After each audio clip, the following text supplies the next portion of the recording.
하나님 말씀 함께 보시겠습니다. 에스겔서 3장 1절부터 3절 말씀, 그리고 신명기 1장 19절부터 33절 말씀입니다.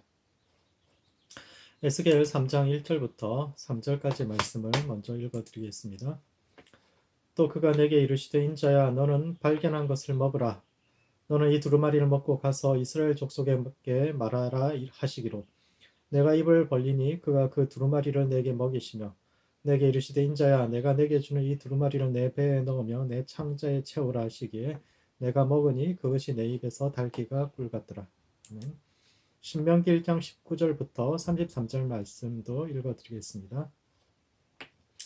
우리 하나님 여호와께서 우리에게 명령하신 대로 우리가 호렙산을 떠나 너희가 보았던 그 크고 두려운 광야를 지나 아모리 족속의 산지길로 가데스 바네아에 이른 때에 내가 너희에게 이르기를 우리 하나님 여호와께서 우리에게 주신 아모리 족속의 산지에 너희가 이르렀나니 너희 하나님 여호와께서 이 땅을 너희 앞에 두셨은즉 너희 조상의 하나님 여호와께서 너희에게 이르신 대로 올라가서 차지하라. 두려워하지 말라. 주저하지 말라 한즉 너희가 다 내 앞으로 나와 말하기를 우리가 사람을 우리보다 먼저 보내어 우리를 위하여 그 땅을 정탐하고 어느 길로 올라가야 할 것과 어느 성읍으로 들어가야 할 것을 우리에게 알리게 하자 하기에 내가 그 말을 좋게 여겨 너희 중 각 지파에서 한 사람씩 12를 택하매 그들이 돌이켜 산지에 올라 에스골 골짜기에 이르러 그곳을 정탐하고 그 땅의 열매를 손에 가지고 우리에게로 돌아와서 우리에게 말하여 이르되 우리 하나님 여호와께서 우리에게 주시는 땅이 좋더라 하였느니라. 그러나 너희가 올라가기를 원치 아니하고 너희 하나님 여호와의 명령을 거역하여 장막 중에서 원망하여 이르기를 여호와께서 우리를 미워하심으로 아모리 족속의 손에 넘겨 멸하시려고 우리를 애굽 땅에서 인도하여 내셨도다. 우리가 어디로 가랴 우리의 형제들이 우리를 낙심하게 하여 말하기를 그 백성은 우리보다 장대하며 그 성읍들은 크고 성곽은 하늘에 닿았으며 우리가 또 거기서 아낙 자손을 보았노라 하는도다 하기로 내가 너희에게 말하기를 그들을 두려워하지 말라 두려워하지 말라.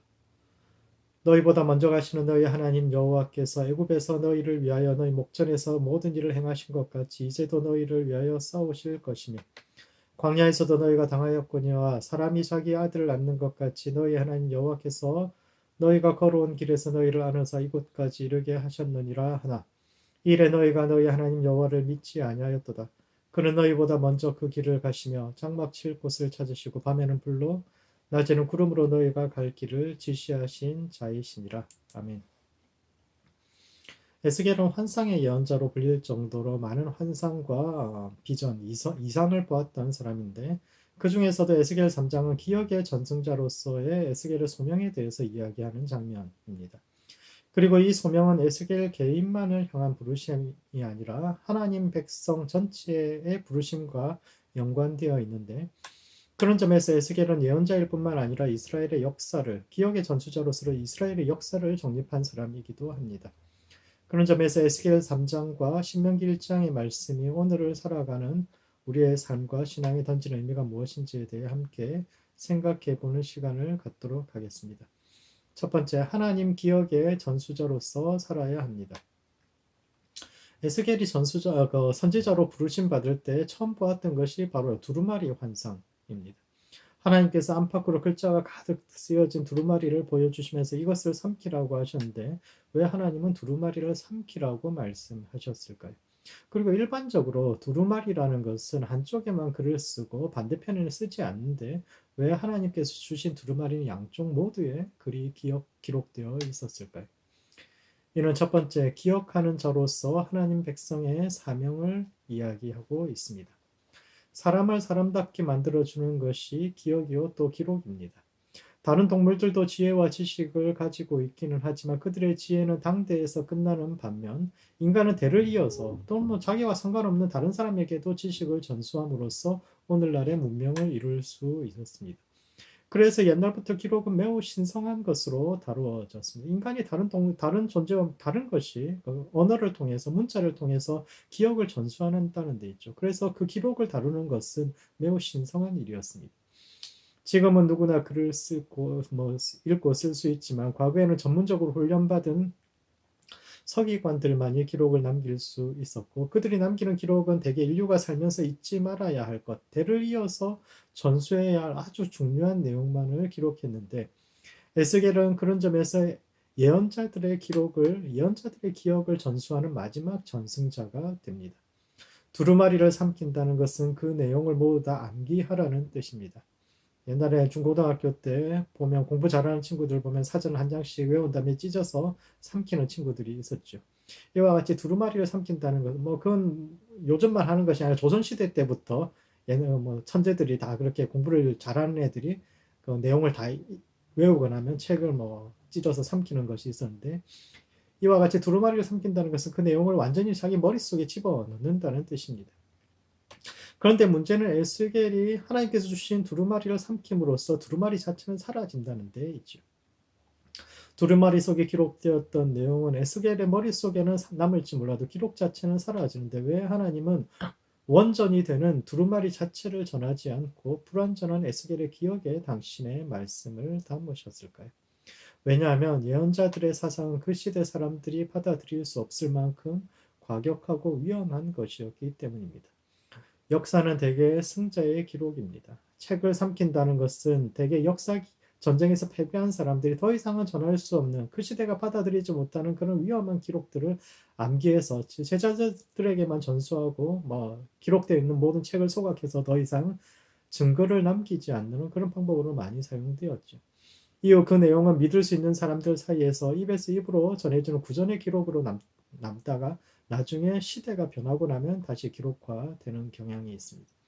그런 점에서 예언자들의 관점은 이스라엘에서 늘 소수 의견으로 남았습니다. 세월이 지나고 나니까 그때 그 예언자들이 옳았구나, 그 사람들이 정말 하나님께서 보내신 사람들이었구나 라고 인정되었지만, 당대에는 저 사람도 너무 위험해, 이상해 하는 그런 위험한 사상으로 인식되어서 예언자들은 늘 박해와 핍박을 받았습니다.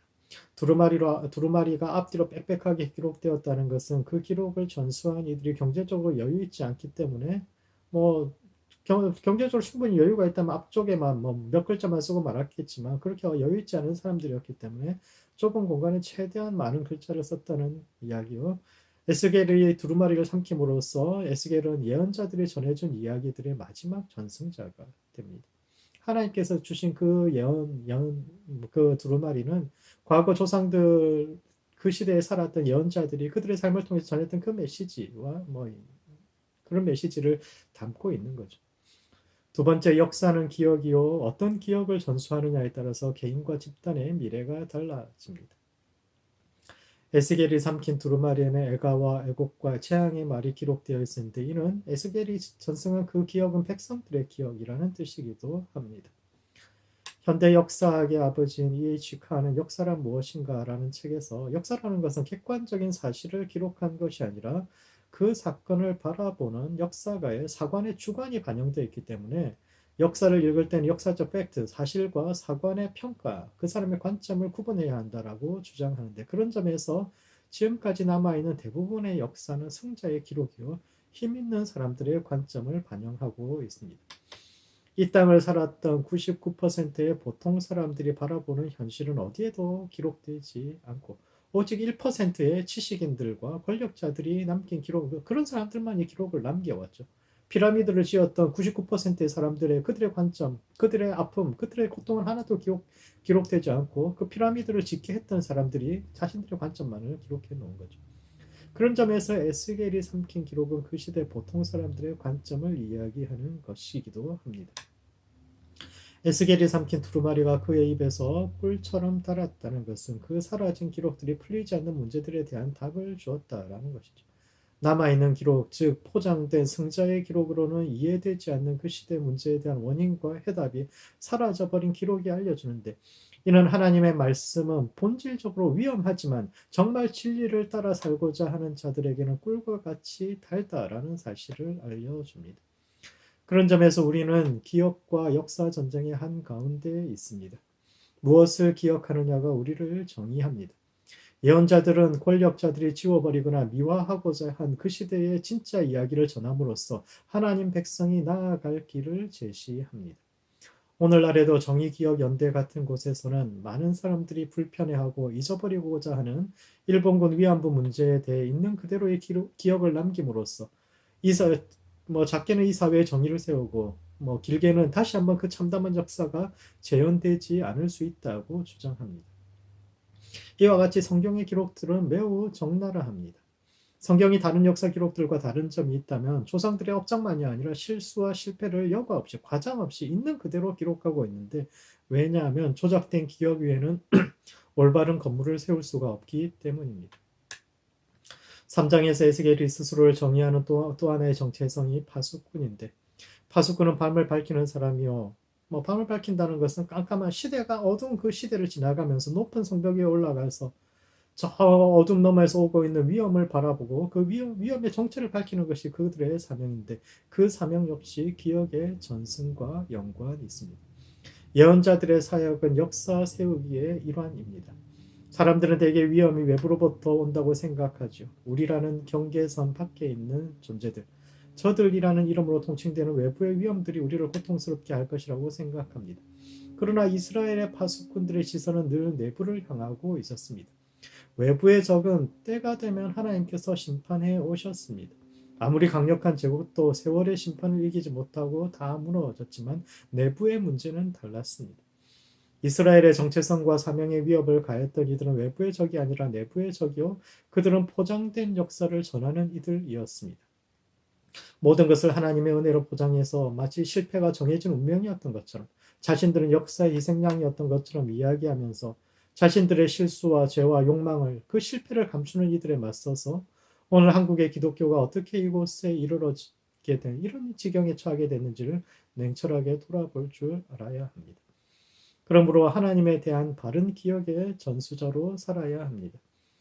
에스겔이 이전 시대 선지자들이 남긴 기록의 마지막 전승자로서 삶으로 그 두루마리를 소화하고 자기 것으로 만들어서 에스겔서와 역대기를 비롯한 신명기 역사서에 영향을 주었듯이, 오늘 우리 역시 성경을 우리의 삶으로 살아내어서 이 시대가 필요로 하는 새로운 기억을 만들어내고 또 하나님에 대한 새로운 기억을 전수할 수 있는 모든 성도들 되시기 바랍니다. 두 번째, 하나님의 은혜로 일어나 올라가야 합니다. 기억의 전수자로서 예언자들이 관심을 기울였던 것이 역사요. 그래서 현재와 같은 형태로 성경을 편집한 것이 에스겔을 비롯한 예언자의 제자들인데, 그 중에서도 신명기는 특별합니다. 신명기의 신자는 다시 신자입니다. 반복해서 전하는 하나님의 말씀이라는 뜻이요. 이는 모세오경의 요약본, 성경의 첫 부분, 가장 중요한 그 부분의 요약본이라는 뜻도 있는데, 이는 예언자들의 사관이 가장 많이 남아있는 책이라는 뜻이기도 합니다. 그런데 그 신명기의 시작이 가데스 바네아에서의 12정탐꾼의 실패 이야기로부터 시작됩니다. 그리고 이 사건은 민수기 13장과 14장에도 나오는 이야기인데, 민수기와 신명기 이야기를 비교해 보자면, 민수기에서는 하나님께서 먼저 그 땅에 대한 정탐을 명하시고 12정탐꾼들도 지명하신 것으로 나오지만, 신명기에서는 백성들이 먼저 우리가 이렇게 정탐을 해보면 어떻겠습니까? 라고 제안을 한 것으로 나오고, 민수기에서는 12정탐꾼은 그 땅을 악평한 반면 여호수아와 갈렙은 그 땅을 좋게 평가한 것으로 이렇게 이제 두 견해가 나뉘는 것으로 나오지만, 신명기에서는 12정탐꾼 모두가 긍정적인 평가를 한 반면 백성들이 그들의 보고를 따르지 않았다라고 이야기한 데서 약간의 차이가 있고, 또 신명기에서는 이 사건 후에 이스라엘 백성들에게 주는 모세의 권고가 길게 이어지고 있다는 점이 다른데, 이는 첫 번째, 하나님 탓에서 벗어나야 합니다. 왜 신명기의 출발점이 가데스 바네아 이야기일까요? 반복하는 하나님 말씀, 즉 계명의 요약집이라면은 아주 중요한 책인데, 이 책의 출발점으로서 애굽이라는 고통스러운 땅에서 이스라엘 백성들을 탈출시킨 놀라운 구원의 사건들이 많이 있지 않습니까? 예를 들어서 10가지 재앙이라든지 홍해가 갈라진 사건이나 유월절 사건이나 시내산에서 십계명을 받았던 사건들, 놀라운 사건들이 많이 있는데, 그 모든 이야기를 제치고 가데스 바네아에서 12정탐꾼을 보내서 실패한 이야기가 이 책의 첫 번째 이야기로 선정된 이유가 무엇일까 생각해 보면, 그것이 이 이야기가 하나님의 뜻과 우리의 선택 사이의 상관관계를 가장 잘 보여주는 이야기이기 때문이죠.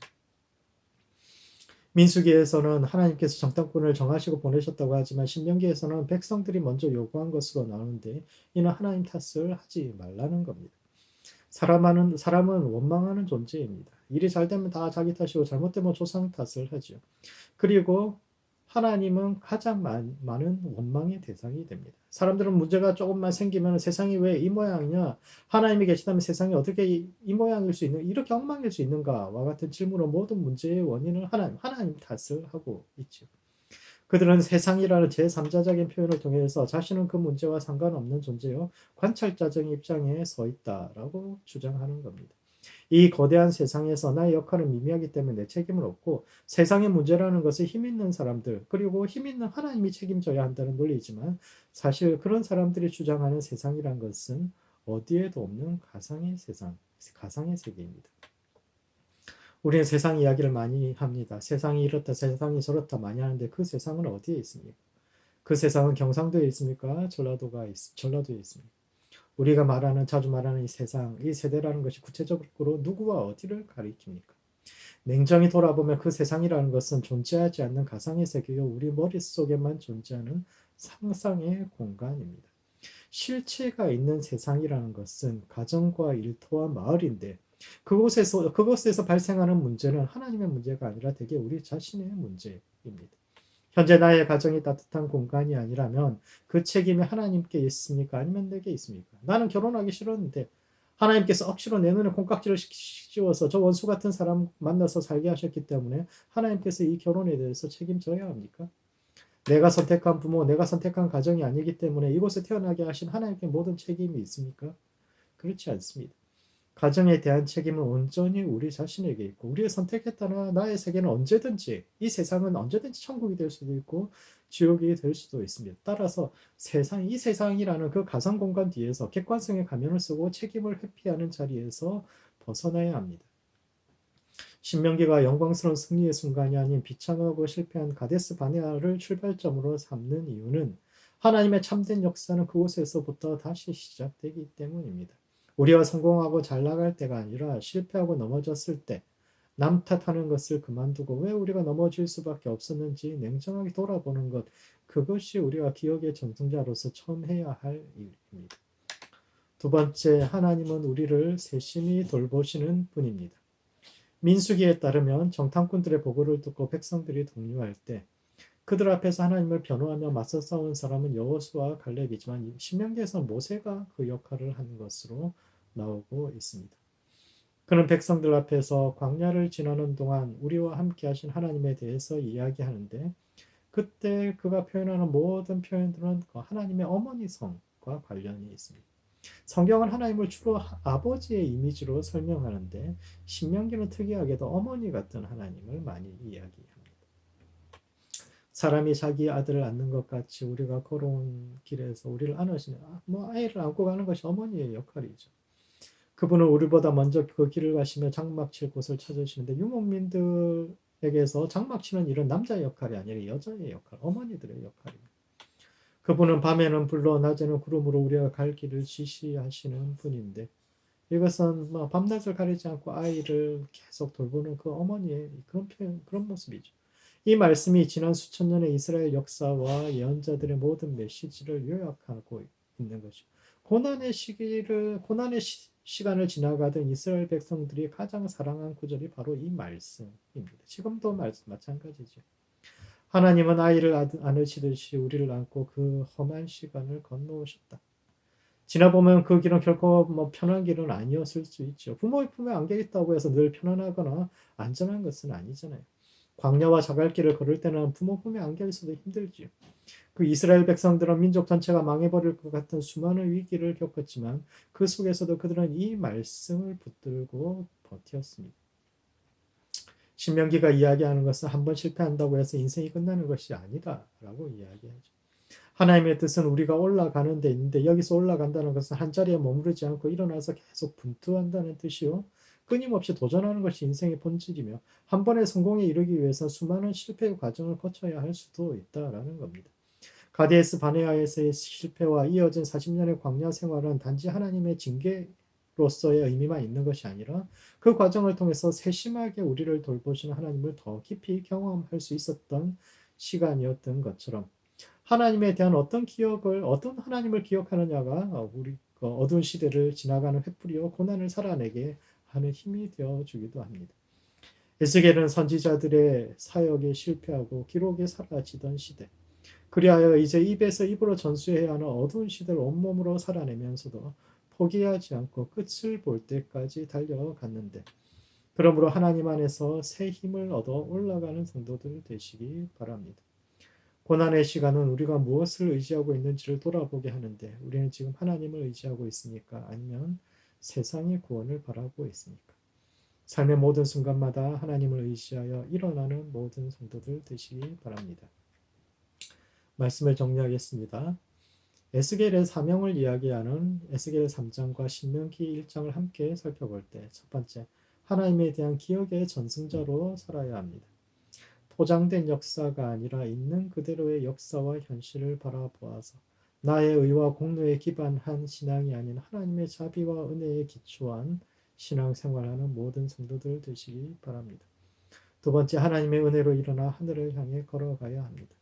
삶의 실패와 좌절은 늘 있는 일이요. 우리의 사명은 그 자리에서 일어나 올라가는 것인데, 은혜 아래 일어나 높은 곳을 바라보는 모든 성도들 되시기 바랍니다. 기도하시겠습니다. 기도하실 때는 먼저 어머니 하나님을 기억할 수 있도록 기도합시다. 삶이 고통스러운 순간에도 우리를 업고 지나시는 그 하나님을 늘 기억하는 성도 될 수 있도록 자신을 위해서 기도하시고, 두 번째, 기억의 전승자로 살아가는 교회와 성도 될 수 있도록 기도합시다. 예언자의 정신에 기초하여서 우리의 신앙과 교회를 다시 세워가는 성도들과 교회 될 수 있도록 서로를 위해서 함께 기도하시겠습니다.